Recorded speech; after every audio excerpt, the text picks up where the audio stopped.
Good morning student all of you. Sunny mathematics classes online study में आप लोगों का स्वागत है।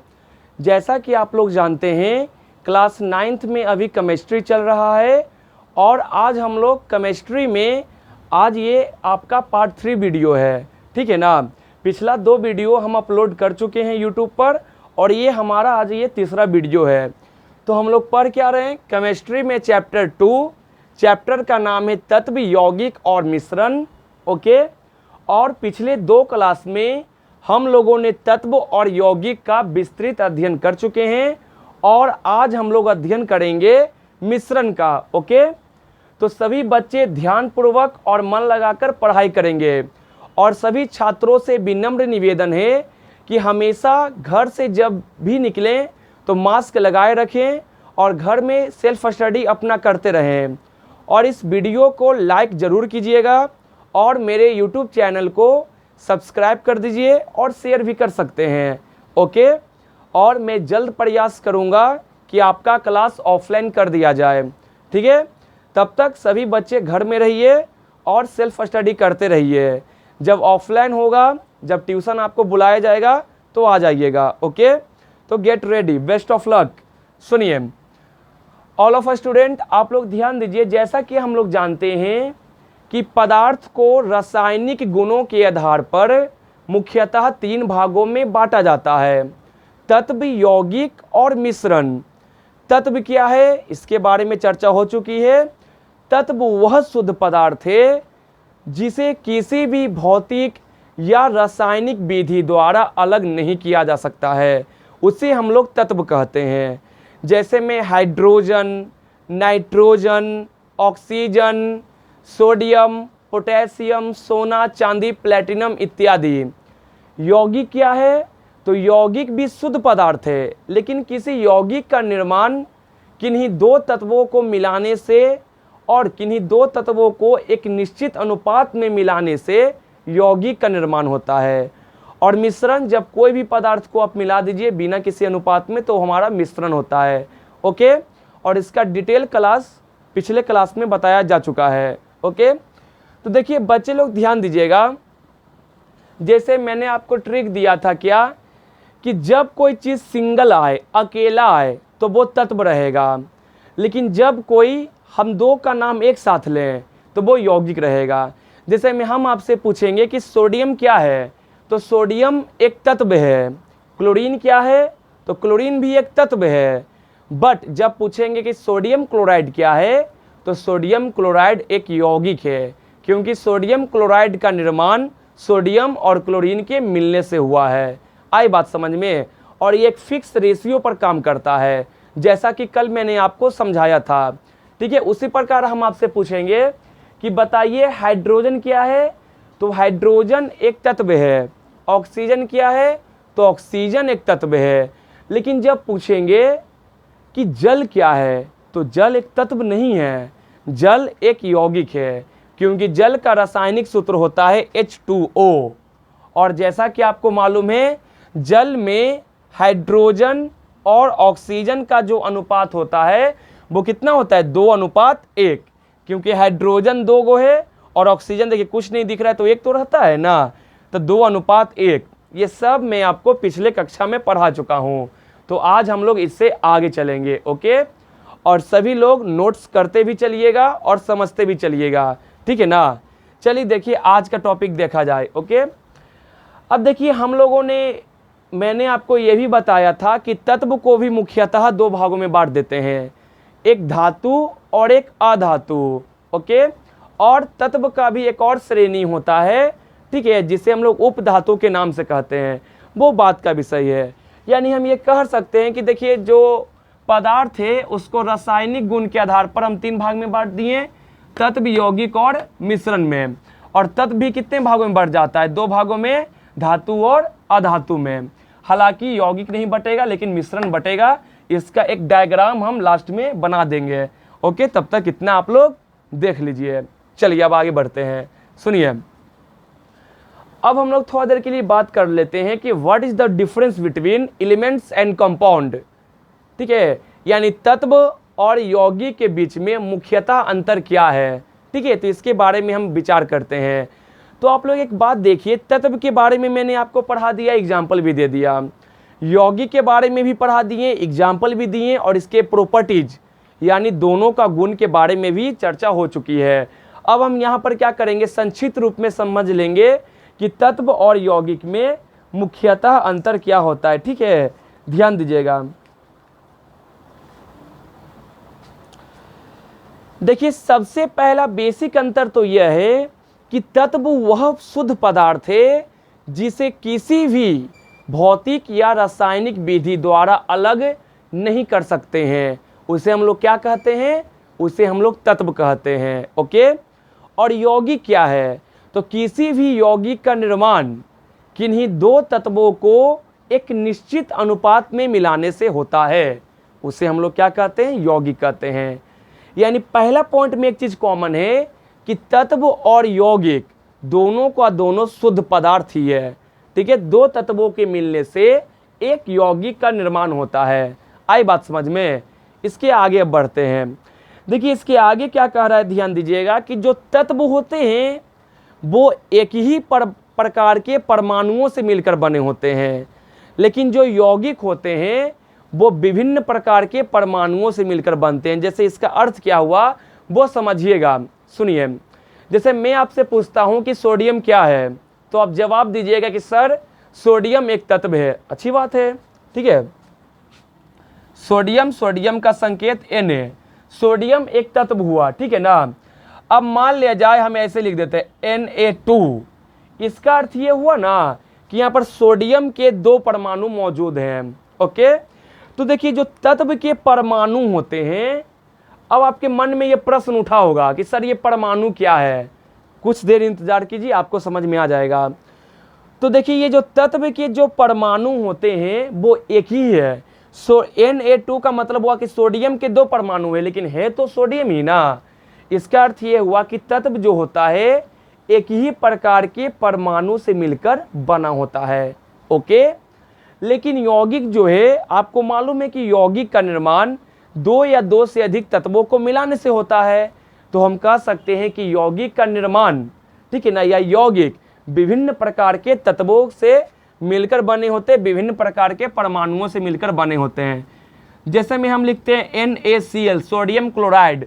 तो सोडियम क्लोराइड क्या है, एक यौगिक है। क्यों?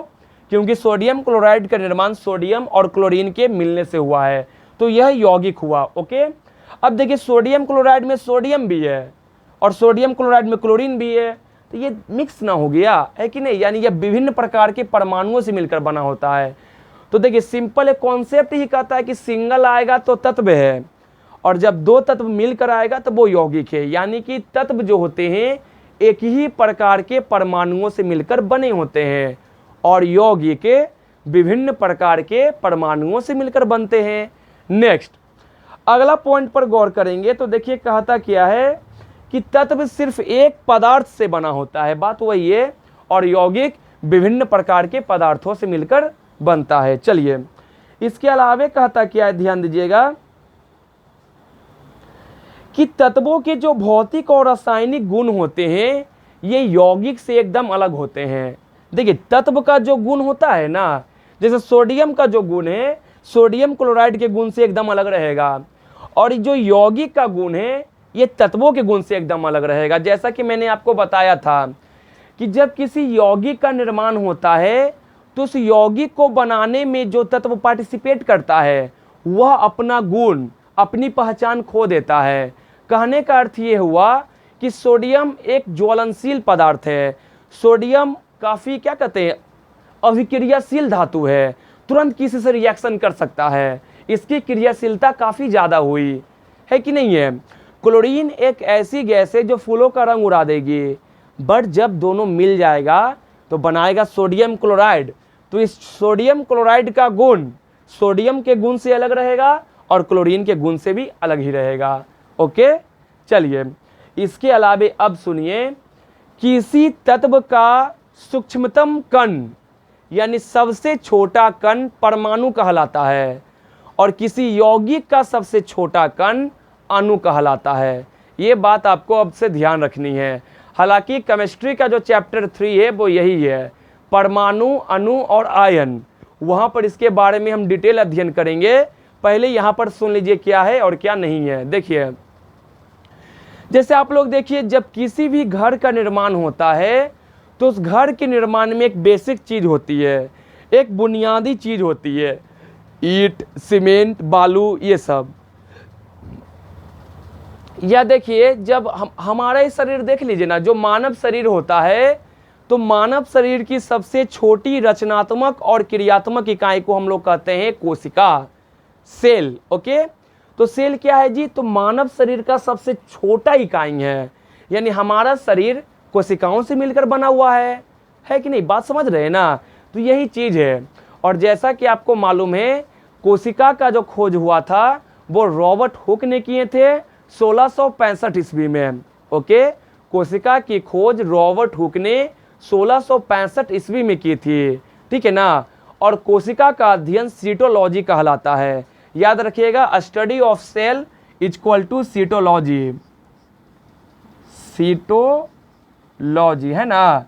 याद रखिएगा इस बात को, कोशिका का अध्ययन सीटोलॉजी कहलाता है। ठीक है, आगे सुनिएगा। तो जिस प्रकार मानव शरीर कोशिकाओं से मिलकर बना होता है, उसी प्रकार जो तत्व होते हैं ना, वो परमाणुओं से मिलकर बना होता है और यौगिक अणु से मिलकर बने होते हैं। ठीक है ना? ये बात है। और परमाणु और अणु इतने छोटे होते हैं कि हम इसे नंगी आंखों से तो क्या, सिंपल माइक्रोस्कोप से भी नहीं देख सकते हैं। इसे देखने के लिए एक नए और आधुनिक माइक्रोस्कोप का आविष्कार हुआ है, जिसका नाम है ETM, electron tunnelling microscope. Okay, चलिए अब सुनिए। तो आपको ध्यान यह रखनी है कि किसी तत्व का सबसे छोटा कण परमाणु कहलाएगा और किसी यौगिक का सबसे छोटा कण अणु कहलाएगा।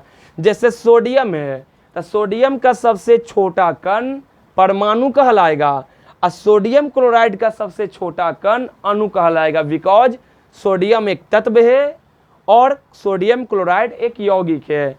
यानी किसी तत्व का सबसे छोटा कण परमाणु और किसी यौगिक का सबसे छोटा कण अणु कहलाएगा। Okay, next topic. तो इस प्रकार देखिए, आप लोग तत्व और यौगिक का हम लोग अब विस्तृत अध्ययन कर चुके हैं। अब बारी आती है मिश्रण की। ठीक है, देखिए अब हम लोग समझेंगे कि मिश्रण क्या है, व्हाट इज मिक्सचर। ओके, ध्यान दीजिएगा। तो देखिए कहता क्या है, ध्यान दीजिएगा कि मिश्रण वह पदार्थ है। अब देखिए इसमें पदार्थ ऐड क्यों हो गया? क्योंकि तत्व हो, यौगिक हो या मिश्रण हो, है तो पदार्थ ही ना। तो मिश्रण वह पदार्थ है जिसे किसी भी तत्वों को किसी भी अनुपात में मिला देने से हमें प्राप्त हो जाता है। यानी मिश्रण बनाने का कोई निश्चित अनुपात फिक्स नहीं है कि आपको इतना ही रेशियो में लेकर चलना है। यदि निश्चित अनुपात हो जाता तो वो तो यौगिक बन जाता, ठीक है ना? तो इसलिए यह स्पेशल क्यों है? नाम ही है मिश्रण, यानी मिक्सचर, दालमोट टाइप का। ठीक है, यानी जब किसी भी पदार्थ को हम किसी भी अनुपात में मिला देते हैं तो वह हो जाता है मिश्रण। यानी मिश्रण वह पदार्थ है जिसे किसी भी तत्व को या किसी भी पदार्थ को किसी भी अनुपात में मिला देने से हमें मिश्रण प्राप्त होता है। जैसे में समझिएगा, सबसे बेस्ट एग्जाम्पल तो आपका हो गया वायु।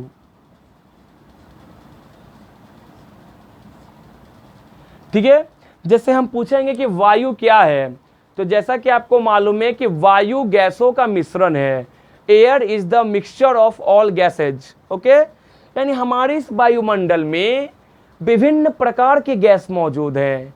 ऑक्सीजन है, नाइट्रोजन है, कार्बन है, मीथेन है, इत्यादि बहुत सारे गैस है कि नहीं है? तो वायु क्या है? गैसों का मिश्रण है। देखिए नाम में आंसर है, वायु गैसों का मिश्रण है। तो वायु तत्व नहीं है, वायु यौगिक भी नहीं है, वायु हमारा मिश्रण है। क्योंकि वायु में जितने सारे गैस मिले होते हैं वो उसका कोई रेशियो फिक्स नहीं है, सबका रेशियो घटते बढ़ते रहता है अकॉर्डिंग टू द सिचुएशन, हालात पर, परिस्थिति पर। ठीक है ना? तो वायु क्या है? गैसों का मिश्रण है। और वायुमंडल में सबसे अधिक जो गैस की मात्रा है वो नाइट्रोजन है 78%, ऑक्सीजन है 21% और कार्बन CO2 के रूप में यानी कार्बन डाइऑक्साइड के रूप में 0.03% मौजूद है। ओके, आगे सुनिएगा। तो वायु किसका मिश्रण है जी? तो हम लिख सकते हैं वायु जो है सभी गैसों का मिश्रण है ना।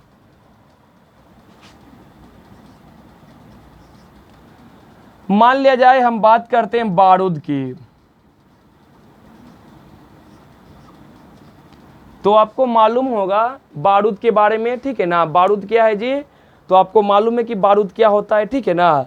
बारूद, बम बारूद नाम सुने होंगे।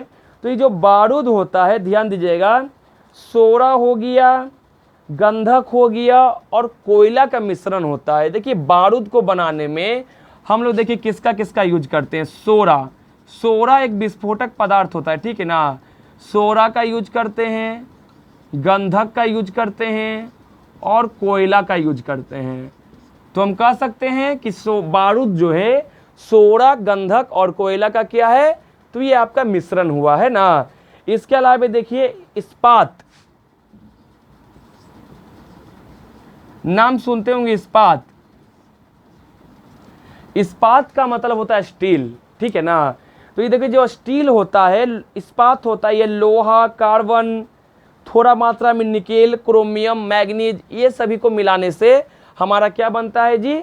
तो इस्पात बनता है। तो हम ये कह सकते हैं कि देखिए तत्व शुद्ध पदार्थ था, यौगिक भी शुद्ध पदार्थ था, लेकिन मिश्रण जो है यह शुद्ध पदार्थ नहीं है। ये बात आपको ध्यान रखनी है कि मिश्रण शुद्ध पदार्थ नहीं होता है, ठीक है। मिश्रण एक अशुद्ध पदार्थ है। क्यों? क्योंकि मिश्रण बनाया ही जाता है किसी भी पदार्थ को किसी भी अनुपात में मिलाने से।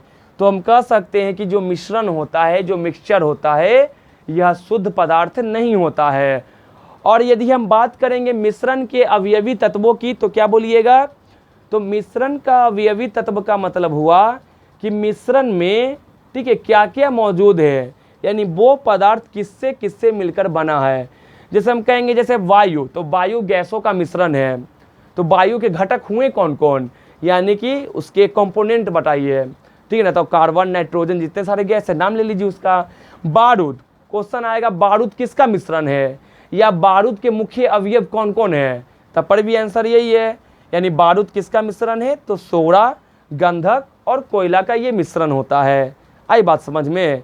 तो ये बातें आपको ध्यान रखनी है। ओके, चलिए अब देखिए इसके बाद हम लोग समझेंगे कि मिश्रण के गुण क्या ची होते हैं। जिस प्रकार हम लोगों ने तत्व के गुण को देखा, यौगिक के गुण के बारे में जाना, अब उसी प्रकार हम लोग जानेंगे कि मिश्रण का गुण क्या है।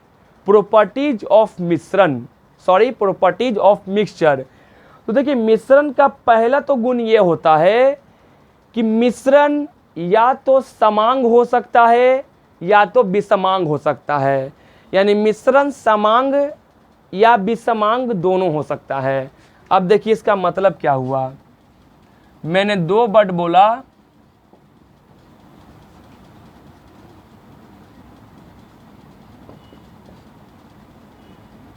समांग और विषमांग, है ना। ध्यान दीजिएगा इस पर। पन्नी लो भर के, पानी पानी लो ना, चपकलवा से गेटवा खोलो।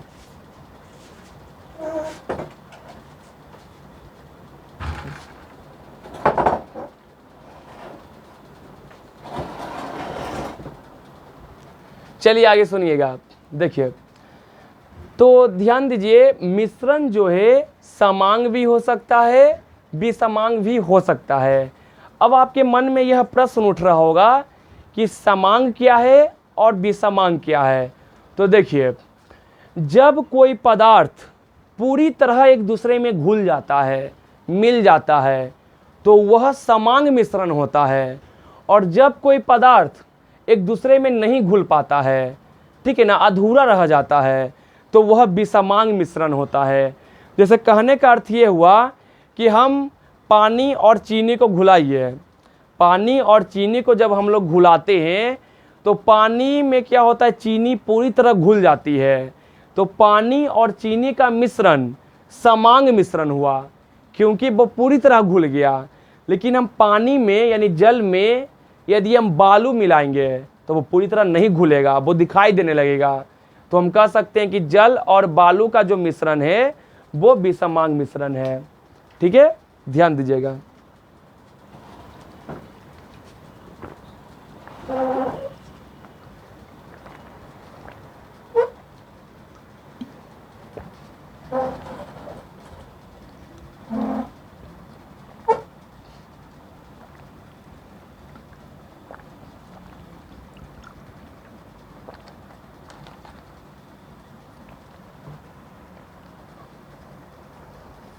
चलिए ध्यान दीजिए।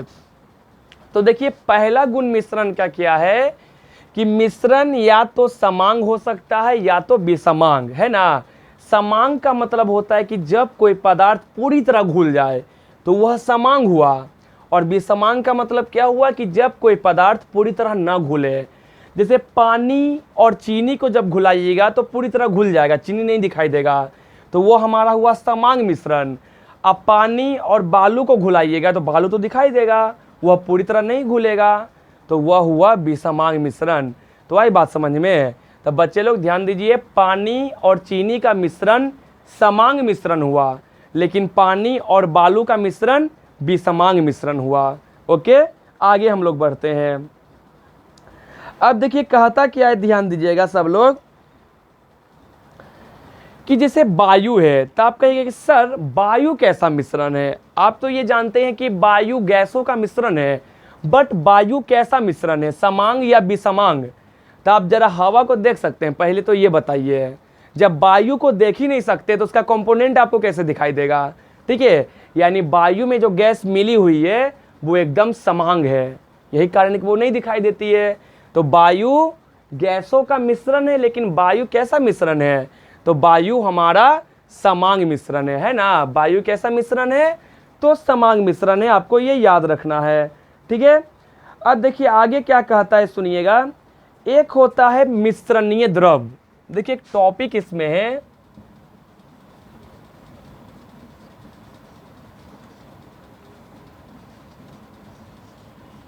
मिश्रणीय द्रव। देखिए मिश्रणीय द्रव का मतलब क्या होता है, कहता है कि जब दो द्रव या कई जब दो पदार्थ एक दूसरे में पूरी तरह मिल जाते हैं, जब दो द्रव एक दूसरे में पूरी तरह मिल जाते हैं तो उसे हम लोग कहते हैं मिश्रणीय द्रव। देखिए नाम में आंसर है मिश्रणीय, यानी मिश्रण वाला द्रव। जैसे मान लीजिए हम सोडा लेते हैं, ठंडा लेते हैं, मान लीजिए उसमें आप पानी मिला दीजिए, पूरी तरह मिल जाएगा, तब वो हमारा क्या हो गया, मिश्रणीय द्रव हुआ।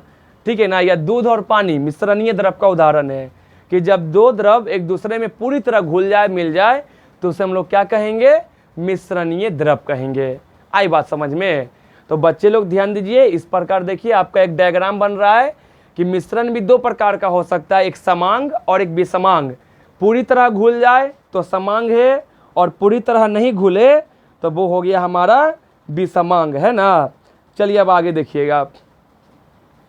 जैसे जल और चीनी, पानी और चीनी का जो मिश्रण होता है वो हमारा समांग मिश्रण है, क्योंकि पूरी तरह चीनी घुल जाती है, और पानी और बालू का मिश्रण विषमांग है, क्योंकि वह पूरी तरह घुलती नहीं है।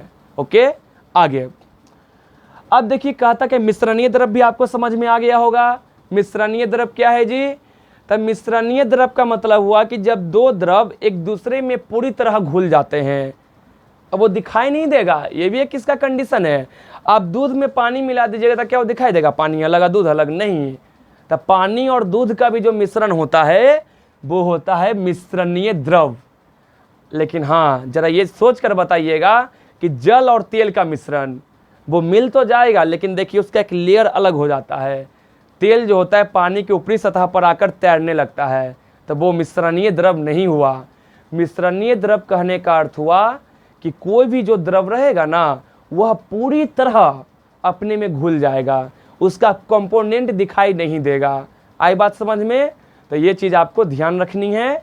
मिश्रणीय द्रव किसे कहते हैं कि जब दो द्रव एक दूसरे में पूरी तरह घुल मिल जाए उसे हम लोग क्या कहते हैं, मिश्रणीय द्रव कहते हैं। ओके, चलिए अब आगे बढ़ते हैं, सुनिएगा। तो यहाँ तक क्लियर है ना बच्चे लोग, देख लीजिए एक बार। चलिए अब देखिए हम इसका एक डायग्राम बनाते हैं।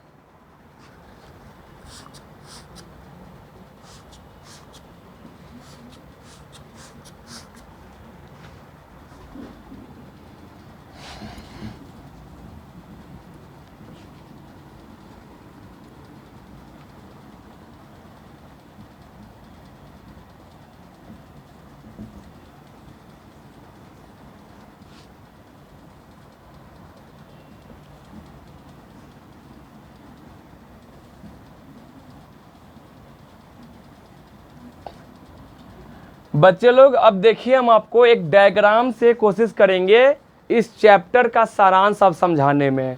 देखिए सबसे पहले ऊपर में रहेगा हमारा पदार्थ, है ना।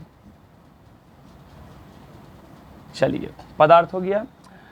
अब पदार्थ को जो है मुख्यतः रासायनिक गुणों के आधार पर कितने नहीं, पहले ये देखिए कि पदार्थ को हम दो भाग में बांटते हैं।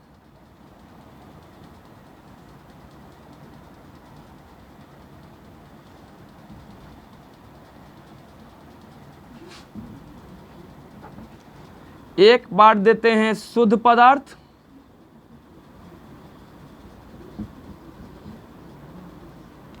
और एक लिख देते हैं अशुद्ध पदार्थ।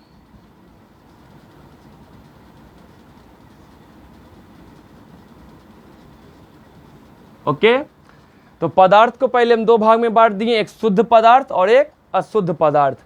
शुद्ध में कौन कौन आ जाएगा जी, तो आपको मालूम होना चाहिए।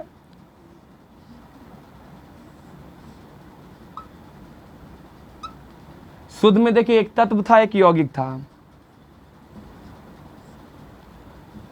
एक तत्व और एक यौगिक, है ना। और अशुद्ध में क्या था जी, तो आपका एक ही पार्ट है इसमें, वो है मिश्रण। ओके, चलिए अब तत्व को भी मुख्यतः दो भाग में बांटे थे। एक था धातु और एक अधातु। यौगिक का कोई पार्टिसिपेट नहीं है। अब मिश्रण को भी हम दो भाग में बांट सकते हैं, एक समांग मिश्रण और एक विषमांग मिश्रण। आए बात समझ में, यही है आपका इस चैप्टर का पूरा सारांश। तो बच्चे लोग देख लीजिए इसको, अपना जब बोलेंगे कॉपी में राइट डाउन करने के लिए तो अपना बाद में ऐसा ही डायग्राम बढ़िया से बना लीजिएगा। अब इसको हम फिर से समझा देते हैं। देखिए सबसे पहले मैटर आया पदार्थ। ओके, तो पदार्थ को मुख्यतः कितने भागों में बांटा गया है, दो भागों में, एक शुद्ध और एक अशुद्ध में। शुद्ध पदार्थ में कौन कौन आ गए, तत्व और यौगिक, और अशुद्ध में कौन रह गया, मिश्रण। तत्वों को भी मुख्यतः दो भागों में बांट दिया गया, धातु व धातु में। यौगिक का कोई भाग नहीं है, और मिश्रण भी दो प्रकार का हो सकता है, एक समांग और एक विषमांग। तो ये आपका चैप्टर का हुआ सारांश इस तरह से, ठीक है ना। हम चैप्टर को समझ सकते हैं इस तरह से। ओके, चलिए अब आगे बढ़ते हैं। देखिए अब आगे कहता क्या है, ध्यान दीजिएगा बच्चे लोग। हम पढ़ क्या रहे, मिश्रण। तो जो मिश्रण के जो अवयव हैं, मतलब क्या हुआ कि मिश्रण किससे मिलकर बना है, तो मिश्रण के अवयवों को हम भौतिक या यांत्रिक विधि द्वारा अलग कर सकते हैं, आराम से कर सकते हैं, ठीक है ना। और बहुत सारे ऐसे विधि हमारे पास मौजूद हैं, जैसे में छानकर विधि, बाष्पन विधि, ऊर्ध्वपातन विधि, चुंबकीय पृथक्करण विधि। तो ये सभी विधि के द्वारा हम क्या कर सकते हैं, मिश्रण के अवयवों को अलग कर सकते हैं। जैसे मान लिया जाए हम आपको कहेंगे कि देखो जी पानी और बालू का मिश्रण है। बच्चे लोग ध्यान दो, पानी और बालू का मिश्रण है। हम कहेंगे हमको पानी अलग करके दिखाओ और बालू अलग करके दिखाओ, क्या करोगे, छान दोगे। यानी जैसे ही हम छानेंगे पानी अलग बालू अलग। तो देखिए मिश्रण के अवयव को हम अलग किए कि नहीं किए, कर सकते हैं। इसके अलावा देखिए मान लिया जाए लोहा के बुरादा में हम चीनी फेंट दिए हैं। अब कहेंगे हमको चीनी अलग करो, लोहा का बुरादा अलग करो, चुंबकीय पृथक्करण। चुंबक ले जाइए, लोहा वाला बुरादा तीर लेगा, चीनी अलग हो जाएगा, लोहा का बुरादा अलग हो जाएगा। इसके अलावा मान लिया जाए चीनी में कपूर मिल गया है, चीनी में क्या मिल गया है, गलती से कपूर मिल गया। अब हमको कैसे उसको ठीक करेंगे, तो ऊर्ध्वपातन विधि इज द बेस्ट। आपको पढ़ा चुके हैं कि कपूर एक ऐसा पदार्थ है जो बिना द्रव में बदले सीधे गैस में बदल जाता है। आप उसे गर्म कर दीजिए, कपूर उड़ जाएगा, चीनी आपका बच जाएगा। सिंपल है। तो इस प्रकार हम कह सकते हैं कि मिश्रण के अवयवों को हम लोग भौतिक या यांत्रिक विधि से अलग कर सकते हैं। आगे देखिए कहता क्या है कि मिश्रण के बनने में ना तो ऊर्जा का अवशोषण होता है और ना ही ऊर्जा का उत्सर्जन होता है। आप ही बताइए, आप शरबत जब बनाते हैं तो क्या उसे उष्मा देना पड़ता है या उष्मा उसके बाद निकलता है? नहीं। ठीक है, तो किसी भी मिश्रण के बनने में ना तो उष्मा का अवशोषण होता है और ना ही उष्मा का उत्सर्जन होता है। अवशोषण मतलब सोखना और उत्सर्जन मतलब निकलना। ओके, इसके बाद कहता क्या है कि मिश्रण का जो संगठन होता है वह निश्चित नहीं होता है। यानी देखिए, शुरू में ही बता चुके हैं कि मिश्रण को हम किसी भी अनुपात में मिला देते हैं, यानी किसी भी पदार्थ को किसी भी अनुपात में मिलाकर हम मिश्रण बना सकते हैं। यानी कि मिश्रण का संगठन निश्चित नहीं होता है कि हाँ आप 2 गिलास पानी में या 1 जग पानी में 2 चम्मच चीनी दीजिए, नहीं, ऐसा नहीं है फिक्स। इसमें आप अपने आवश्यकता अनुसार, अपने चॉइस के अनुसार सेलेक्ट कर सकते हैं। तो याद रखिए, मिश्रण का जो संगठन होता है वो निश्चित नहीं होता है। इसके अलावा जो मिश्रण होते हैं इनका द्रवनांक और क्वथनांक भी निश्चित नहीं होता है, और मिश्रण के बनने से कोई रासायनिक अभिक्रिया नहीं होती है। कहने का अर्थ ये हुआ कि यदि एक बार कोई मिश्रण बन जाता है, ठीक है, तो हम उसे फिर से हम उसके अवयवी तत्वों को प्राप्त कर सकते हैं। आई बात होगी समझ में? तो बच्चे लोग इसी प्रकार मन लगाकर पढ़िए। तो ये हुआ आपका मिश्रण के गुण। तो सबसे बड़ी चीज़ आपको ये याद रखनी है कि मिश्रण समांग या विषमांग हो सकता है। समांग मतलब पूरी तरह घुला हुआ और विषमांग मतलब पूरी तरह घुला हुआ नहीं। आई बात समझ में? पानी और चीनी का मिश्रण समांग मिश्रण है, लेकिन पानी और बालू का मिश्रण विषमांग मिश्रण है। और ये सभी टॉपिक पर नज़र बनाए रखिए, क्योंकि बहुत सारे स्टूडेंट जो होते हैं 9, 10 या इंटर के भी, उन्हें अधिकतर कॉन्सेप्ट मालूम नहीं रहते हैं। इसलिए रेगुलर क्लास कीजिए और कॉन्सेप्ट पर पकड़ बनाए रखिए। ओके,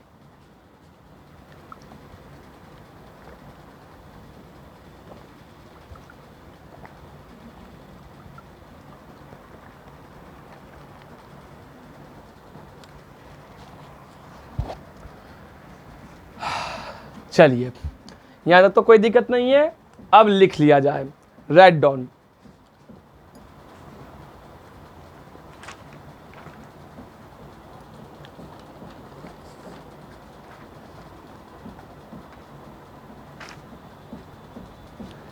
लगता है पिछले क्लास में मैंने लिखाया था स्टार में यौगिक, और यौगिक की परिभाषा भी दिए थे और एग्जाम्पल भी दे दिए थे, वहीं तक था। ठीक है ना? तो आज जहाँ तक पढ़ा दिए, लिखा दिए, समझा दिए, अब लिखते भी चलिए, समझते भी चलिए। तो स्टार में लिखिएगा यौगिक का प्रमुख गुण। स्टार में लिखिएगा यौगिक का प्रमुख गुण, लिखकर डैश दीजिए। स्टार में लिखिएगा यौगिक का प्रमुख गुण, लिखकर डैश दो। और पहला नंबर में लिखिएगा, लिखिए यौगिक के अवयवी तत्वों को, यौगिक के अवयवी तत्वों को किसी भी भौतिक या रासायनिक विधि द्वारा अलग नहीं किया जा सकता है। आई रिपीट, यौगिक के अवयवी तत्वों को किसी भी भौतिक या रासायनिक विधि द्वारा अलग नहीं किया जा सकता है। सेकंड पॉइंट में लिखिएगा किसी यौगिक का गुण उसके अवयवी तत्वों के गुण से एकदम अलग होता है। किसी यौगिक का गुण उसके अवयवी तत्वों के गुण से एकदम अलग होता है।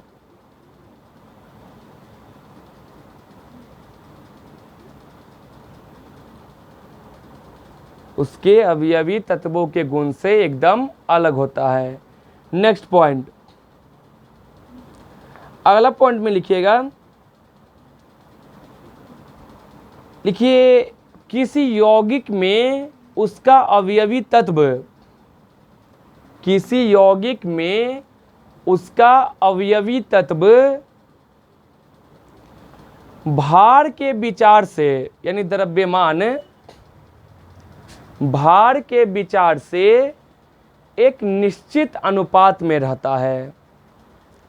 भार के विचार से एक निश्चित अनुपात में रहता है।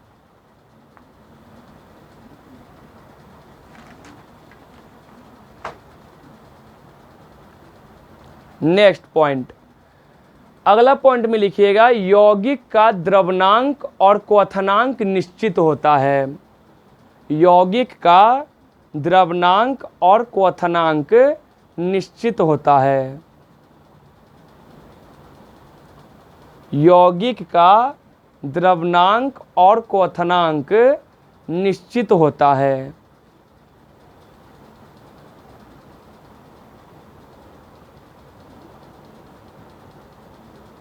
हो गया, चलिए इतना काफ़ी है, ठीक है। अब क्या कीजिए ना कि तत्व और यौगिक में अंतर लिख दीजिए, ठीक है ना। इससे आपको याद रहेगा कि क्या जो मेन बेसिक अंतर है वो लिख दीजिए। तो स्टार में लिखिएगा तत्व और यौगिक में मुख्य अंतर। स्टार में लिखिएगा तत्व और यौगिक में मुख्य अंतर, और उसके नीचे एक डायग्राम बना लीजिएगा, एक तरफ तत्व का और एक तरफ यौगिक का। जैसे मान लीजिए क्वेश्चन आ गया लघु में या दीर्घ में कि तत्व या और यौगिक में मुख्य अंतर को स्पष्ट करें, तो आप आंसर क्या दीजिएगा कि तत्व और यौगिक में मुख्य अंतर निम्नलिखित है, और ये डायग्राम बना दीजिएगा, एक तरफ तत्व और एक तरफ यौगिक। पहला पॉइंट लिखिए तत्व की तरफ, ठीक है। पहला पॉइंट दो तत्व दने लिखिए। तत्व में लिखिएगा, लिखिए तत्व एक ही प्रकार के परमाणुओं का बना होता है। तत्व एक ही प्रकार के परमाणुओं का बना होता है। तत्व एक ही प्रकार के परमाणुओं का बना होता है। उधर आइएगा, यौगिक तरफ लिखिएगा, लिखिए यौगिक विभिन्न प्रकार के परमाणुओं का बना होता है। यौगिक विभिन्न प्रकार के परमाणुओं का बना होता है।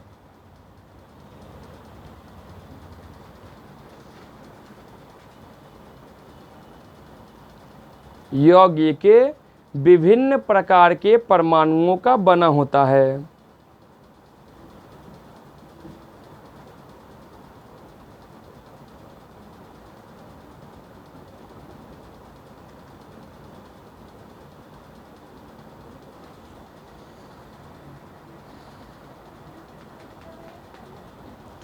अगला पॉइंट में लिखिएगा तत्व की तरफ। तत्व में लिखिएगा कि तत्व एक शुद्ध पदार्थ है। तत्व एक शुद्ध पदार्थ है। तत्व एक शुद्ध पदार्थ है जिसे किसी भी भौतिक या रासायनिक विधि द्वारा अलग नहीं कर सकते हैं। तत्व एक शुद्ध पदार्थ है जिसे किसी भी भौतिक या रासायनिक विधि द्वारा अलग नहीं कर सकते हैं। अच्छा बैठो ना, बाहर है, बाहर बैठो ना। तत्व वह पदार्थ है जिसे किसी भी भौतिक या रासायनिक विधि द्वारा अलग नहीं कर सकते हैं। और यौगिक तरफ लिखिएगा, लिखिए यौगिक वह शुद्ध पदार्थ है जिसे रासायनिक विधि द्वारा अलग किया जा सकता है। यौगिक वह पदार्थ है जिसे रासायनिक विधि द्वारा अलग किया जा सकता है।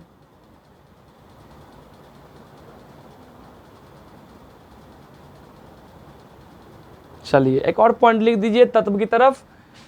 तत्व का सूक्ष्मतम मतलब सबसे छोटा, तत्व का सूक्ष्मतम कण परमाणु कहलाता है। तत्व विधान लिखिएगा कि तत्व का सूक्ष्मतम कण सबसे छोटा, तत्व का सूक्ष्मतम कण परमाणु कहलाता है। और यौगिक तरफ लिखिएगा यौगिक का सूक्ष्मतम कण अणु कहलाता है। ओके, तो तत्व का सूक्ष्मतम कण परमाणु कहलाता है और यौगिक का सूक्ष्मतम कण अणु कहलाता है। यानी सोडियम का सबसे छोटा कण परमाणु होगा और सोडियम क्लोराइड का सबसे छोटा कण अणु होगा। ओके, चलिए अब स्टार दीजिएगा मिश्रण। आ जाइए मिश्रण में, स्टार में दीजिएगा मिश्रण और मिश्रण लिखकर डैश दीजिए।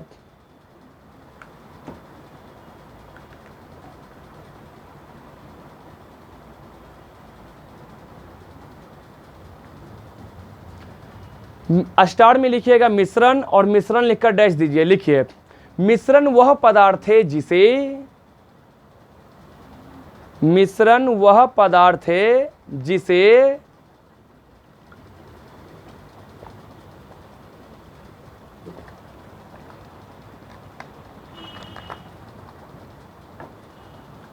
मिश्रण वह पदार्थ है जिसे किसी भी पदार्थ को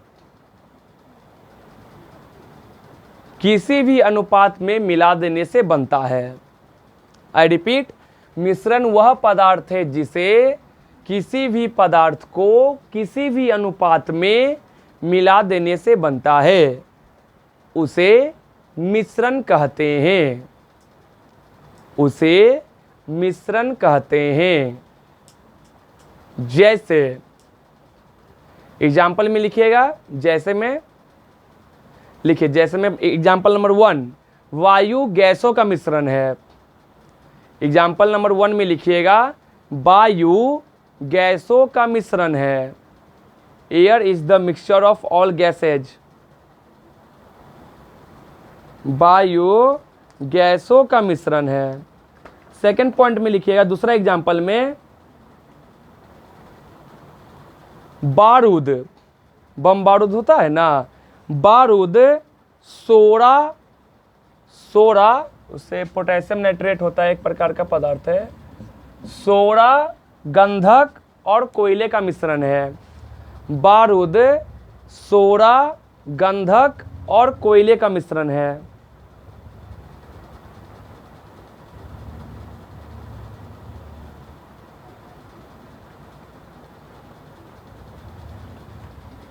हो गया। और एक जानते किसका नाम लिख लीजिए, एक लिख लीजिए,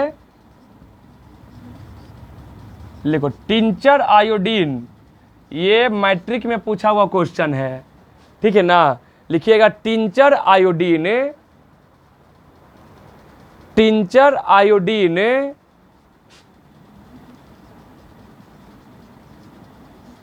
आयोडीन और एल्कोहल, आयोडीन और एल्कोहल का मिश्रण है।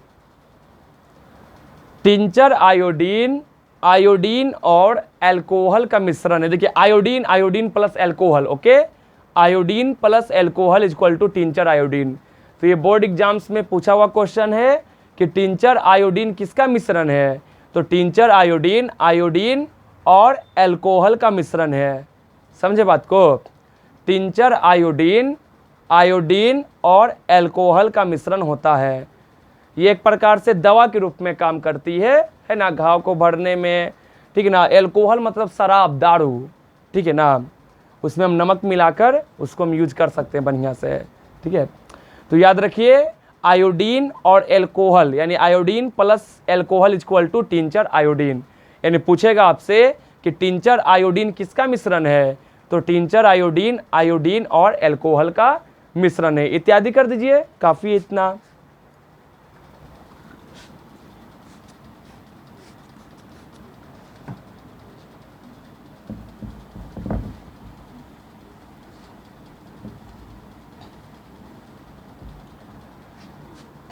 चलिए अब देखिए तत्व हो गया, तत्व के गुण हो गए, यौगिक हो गया, यौगिक के गुण हो गए, मिश्रण भी हो गया, है ना। अब आप क्या कीजिए ना, ये जो डायग्राम बोर्ड पर बनाया हुआ है इसको आप लोग बढ़िया से अपने कॉपी में उतार लीजिए। ओके, ये जो हम डायग्राम बनाए हैं अभी बोर्ड पर, इसको बढ़िया से अपने कॉपी में उतार लीजिए। वीडियो को पॉज करके आप इसे उतार सकते हैं। ओके, देख लीजिए। चलिए, तो ये बता रहा है कि पदार्थ को दो भागों में कैटेगराइज किया गया, शुद्ध और अशुद्ध। शुद्ध में आया तत्व और यौगिक, अशुद्ध में गया मिश्रण। तत्व को भी दो भाग में बांटे, धातु व धातु में, यौगिक को नहीं बांट सकते हैं। और मिश्रण दो प्रकार का, समांग या विषमांग। जो पूरी तरह घुल जाए समांग है, जो पूरी तरह ना घुले विषमांग है। पानी और चीनी का मिश्रण समांग है और पानी और बालू का मिश्रण विषमांग है। ओके, चलिए, तो सभी बच्चे लोग इसी प्रकार मन लगाकर और सेल्फ स्टडी बहुत कीजिए, पूरा कीजिए सेल्फ स्टडी। ओके, चलिए आज का क्लास यहीं तक। राइट टाइम अगले दिन फिर ऑनलाइन मिलेंगे। धन्यवाद।